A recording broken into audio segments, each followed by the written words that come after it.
Hello, and we are live. Okay. I'm just gonna double check real quick. Oh, I know. I can see the audio. What's going on, YouTube? What's going on? So today is another Mental Health Monday. I do these every Monday, and we just talk about mental health. So we're talking about school and kind of mental health surrounding that. But before, I'm gonna say my um, daily this speech I say every video. I'm not a mental health professional yet. I'm currently studying for my mental health um, license and whatnot. I'm studying for my or my clinical counseling master's program, and yeah, so eventually I will be a professional and have more knowledge to give out. But as of now, I am just in my master's program. I have currently one more year to go, and then yeah, I'll be able to work towards a license. But thank you for coming. Thank you for watching. And let's start to talk about school. I mean, school is one of the most stressful times in people's lives, especially like it can be all forms from elementary all the way to getting your doctorate. There's different kinds of stresses that come from it, and it's very anecdotal.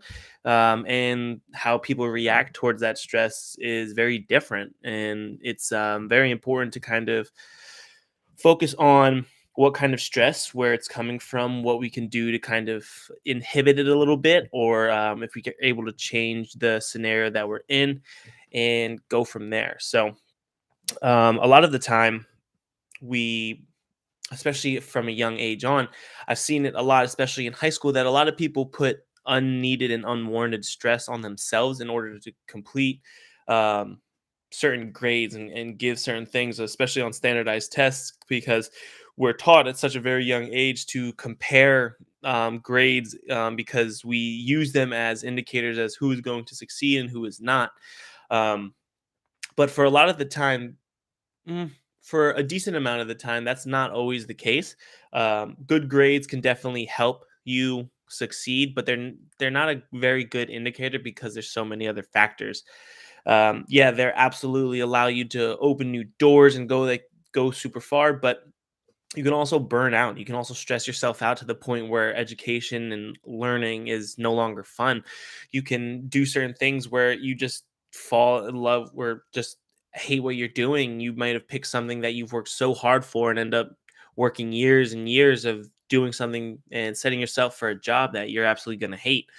And from a young age, we're taught that better grades mean you're more value more valuable than somebody else. I mean, even today we talk about a lot of people push for college, and there's kind of a stigma around it that if you go to college you're better than someone who may be going to a trade school, which is just definitely not the case. We're all people, we're all equal, when it comes to our value, when it comes to that, in an objective sense and of who we are as humans. But it's really really hard to kind of realize what's like good stress and what may be bad stress. If you're stressing because you want a 4.0, or just because, I mean, I get it. There's a lot of factors that go into maybe wanting a 4.0 because you're going to med school. That's a different story. But just wanting a 4.0 just because you want a 4.0 and stressing yourself out to the point where you're just growing gray hairs in your undergrad, I see that as more detrimental than progressive. And it's just something like that could be just so problematic down the road, because you're setting yourself up for this standard that needs to be done, and many times when you may not complete it, or maybe when you do, you don't get the satisfaction, as much satisfaction as out of it as you should. Or if you don't, you feel as disappointment, and and you kind of are disappointed in yourself, and then you have that self blame, that guilt, that shame, because you set maybe a bar, or set a goal that was not as obtainable as it could have been. And with schooling, it's a lot of years, a lot of work.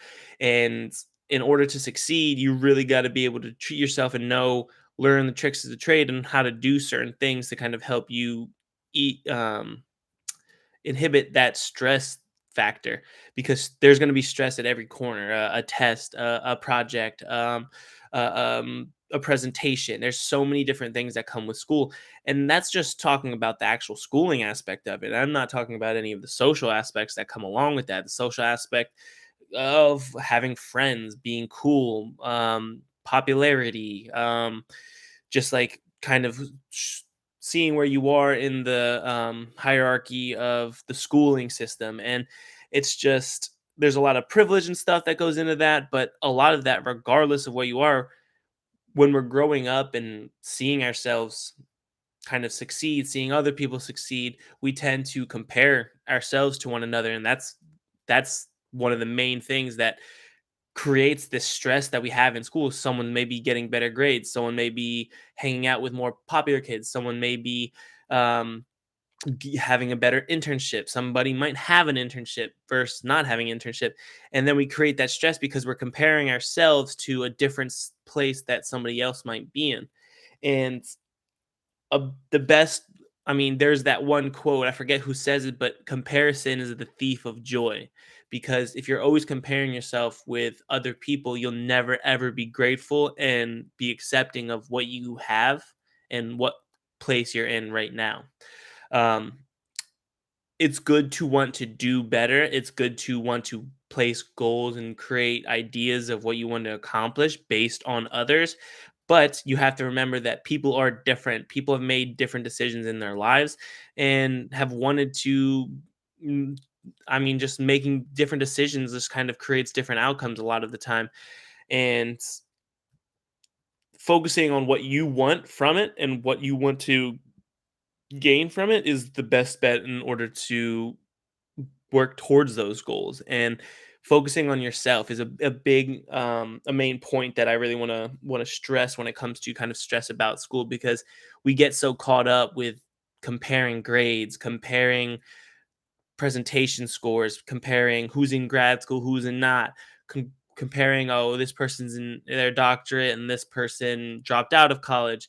We all have value, and there's always value in that. We Everybody makes decisions themselves, and for their different reasons. There's different factors that go into it that are always like blind to the public. They're always hidden. And I think a lot of people will make judgments and decisions based on certain behaviors or certain actions that other people have done when it comes to school, because they're so used to comparing. I mean, I've done it myself, and I really have to try hard, but really find to practice self-awareness and trying to focus on some of the biases that I have when it comes to that. And it's just really important to, again, test your biases whenever you can, or prejudices, and just kind of see where that comes from. I think mine kind of came from just always feeling kind of dumb in high school. I never felt like I was really one of the smart kids. Like I took a few AP courses, but I never did well enough to the point where I was like proud of myself.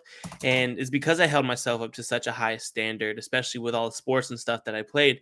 And I think it comes from I never felt like I belonged with the smart kids. And now that I'm in my master's, I feel proud of myself and compare myself to those who may have been in those smart classes, or those who have been in my AP classes. I keep saying smart. It's just that's a bias in itself. AP is just harder level classes, and I shouldn't say smarter. Um, but yeah, it's just, it took me a little bit to kind of realize that, again, even when you're proud of yourself, you got to reflect on why you're proud of yourself. Because I was proud of myself because I was still comparing myself to other people that I have seen either maybe stop schooling, or and it was a hard thing for me to kind of realize and recognize in myself. And I didn't like that part of myself, and it took me a while to kind of get past that. But I was glad I was able to kind of focus on it and really come up with it when by using self-awareness and these other tricks and them that I learned from my master's program. Just because, again, I want to be the most self-aware I can and know why I'm feeling the way I'm feeling, why the way I'm thinking I'm thinking, and honestly, just like go it off like there. Another kind of trick, and something that I've used to help me with my undergrad, and especially in grad school, because my schedule's so busy, is is also learning how to treat yourself and breaking up and bracketing certain parts of the schooling and learning. I can't sit down and read 3 chapters. That's just not who I am. I'm better at skimming and getting the overall gist of something, and then I prefer seeing it kind of in action. That's always helped me kind of see the actual like worldly input or worldly practice that the book may be talking about. So that always helps me because even if I read it 100 times, I'm still gonna only get as much about it as if I skimmed it. And it's just who I am. I can't focus for that long. So there's just like certain tips and tricks that just always helps me, like breaking certain up. Like if I study or write a paper for, let's say I write a page, that's what I usually go off of. If I write a whole page, I'll get 10 minutes to go on my phone, 10 minutes to watch a YouTube video, 10 minutes to watch part of a show that I may be watching, or go get a snack or go get a piece of candy or something like that. I've also learned how to set up my computer where I can type and stuff and do homework on my iPad while I may be playing Xbox or something. And so every 3 games, I'll go off and type a paper, creating these kind of like little rewards for your system for completing part of it, even if it's not all of it, completing part of it and kind of implementing that into whatever kind of workflow you got, kind of what you like to do, implementing instead of implementing something that you like into your schoolwork, implement your schoolwork into something that you like. And that's just the best way to um, help by getting schoolwork done as well as enjoying yourself. And your brain, maybe subconsciously, I was hoping subconsciously, and it definitely helped, allowed me to kind of connect the two. So now every time that I'm doing both, I'm enjoying myself, but I'm also doing homework that I may not be enjoying. But because I'm getting pleasure from one of them, it's going to carry over into the other. And by subconsciously, it's kind of making me enjoy and liking doing schoolwork. Again, it's I'm not one to just like doing schoolwork by itself, but I get more work done this way, and I get to enjoy myself all while I'm at it. So it's really just a thing to really focus on and try to implement that. So that's something that's worked for me. It helped me significantly with my stress because I am a terrible procrastinator. I will wait very closely to the last minute, just because I'm doing other stuff. But by implementing my schoolwork into stuff that I do like, I'm able to do it a week before. I'm able to get a solid chunk of it and only have to do maybe a little piece of it the day before or the day it's due. You know what I mean? So that's just something that has helped me with the stress and helped with my mental health when it comes to schooling because schooling we have college we have college psychologists for a reason. We have mental health in colleges for a reason because unfortunately we do see some suicidality go across um, collegiate colleges and collegiate education, and it's because sometimes the stress and the environments are so strong. I mean, obviously there's many other factors that go into it, and that's part of one of it, but the stress that people feel from schooling or trades or anything that may be learning when it comes to the process of learning, there is that stress of one not understanding it and two not being able to apply it when you do understand it, because those two are kind of uncertainties when it comes to learning and schooling. And if you don't get like those are the two main ones. And if you get those, that's fine. But then there's still all these other ones with social, the actual schooling part, the actual making sure your time management is proper, making sure that you're not procrastinating, making sure you're still staying social. So you're having that friends kind of that social aspect.